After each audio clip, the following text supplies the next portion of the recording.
आज के basis of 101 जो पेपर हुआ है आपका, उसका सोल्यूशन। हालांकि पेपर मुझे भी लगा कि थोड़ा डिफिकल्ट था उसका लेवल, लेकिन चलो फिर भी कोशिश की है हमने कि आपको काफ़ी सही आंसर की इसके लिए प्रोवाइड करवाई जाए। तो 2 पार्ट्स में हम प्रोवाइड करवाएंगे। पहले फर्स्ट पार्ट में हम फर्स्ट 50 क्वेश्चंस डिस्कस करेंगे। तो फर्स्ट क्वेश्चन क्या था कि who among the following thought of society as a social system, कि सोसाइटी को सोशल सिस्टम के रूप में किसने देखा। तो इसका आंसर जो है वो है आपका ऑप्शन 3, गिडेंस। गिडेंस जो है इसका करेक्ट आंसर हो जाएगा। Second question is autocratic regimes exist by. Autocratic regimes जो हैं ये एग्जिस्ट करती हैं, आपको बताना है कि हाउ। तो इसका ऑप्शन हो जाएगा आपका, जो करेक्ट आंसर हो जाएगा वो हो जाएगा suppression of dissent and freedom of expression and liberty, जो कि ऑप्शन फर्स्ट है। क्वेश्चन नंबर 3 की तरफ चलते हैं। In old age stone age people lived entirely on. तो ये तो इजी था, आप करके भी आए होंगे सभी लोग, कि ओल्ड एज सोसाइटी में जो लोग हैं वो किस पर ज्यादा निर्भर रहते थे। Hunting, fishing and gathering, option number 3, hunting, fishing and gathering के ऊपर था उनका main. Question number 4 is the cultivation of cereals was evident in which period of human history, कि जो भी अनाज थे उनकी उपज जो थी वो किस पीरियड का प्रूफ है। तो किस पीरियड में हुई थी वो 4th का आपका हो जाएगा ऑप्शन 1, न्यू स्टोन एज के दौरान। न्यू स्टोन एज के दौरान कल्टीवेशन ऑफ सीरियल्स जो है इसका प्रूफ है न्यू स्टोन एज का।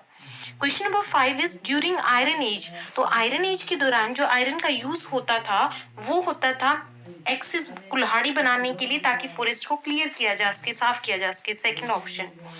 बढ़ते हैं 6th की तरफ। Question number 6 is the Indus valley civilization is an example of. तो इंडस वैली सिविलाइजेशन जो है ये ब्रोंज एज का एक एग्जांपल है। ब्रोंज एज में इंडस वैली सिविलाइजेशन डेवलप हुई। बढ़ते हैं नेक्स्ट क्वेश्चन की तरफ। Surplus in food production during the bronze age give rise to. तो जो सरप्लस फूड था उससे, देखिए जो मैंने बुक में पढ़ा है उसके बेस पे तैयार किया इसका आंसर। तो मेरे हिसाब से इसका आंसर जो है वो 4th होना चाहिए, peoples control over irrigation agricultural land.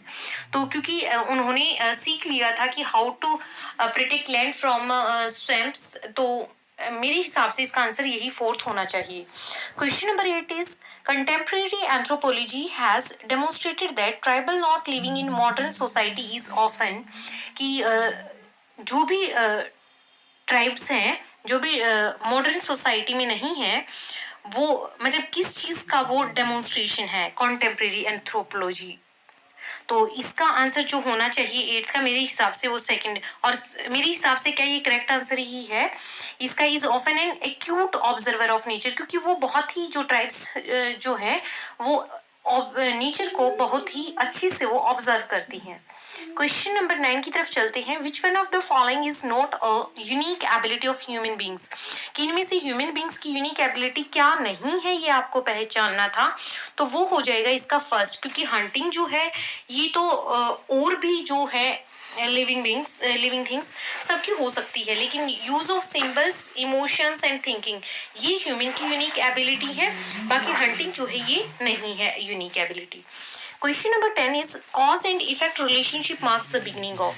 तो कॉज एंड इफेक्ट रिलेशनशिप जो है ये इसका डायरेक्ट मुझे सर्च में नहीं मिला सही से आंसर, लेकिन जो मेरे हिसाब से होना चाहिए इसका वो होगा आपका ऑप्शन 3, साइंटिफिक लॉजिक। क्योंकि साइंटिफिक लॉजिक मतलब कोई भी लॉजिकल चीज हम प्रिपेयर करते हैं उसके लिए हम जैसे कि पहले प्रॉब्लम कलेक्ट करते हैं, फिर उसके सोल्यूशन ढूंढने चलते हैं, ऑब्जर्वेशंस होती है। तो मेरे हिसाब से इसका साइंटिफिक लॉजिक होना चाहिए।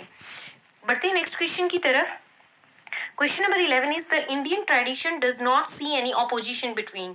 तो किसके बीच में उन्होंने मतलब ऑपोजिशन नहीं देखता है इंडियन ट्रेडिशन, तो वो हो जाएगा आपका ऑप्शन 3, नेचर एंड कल्चर।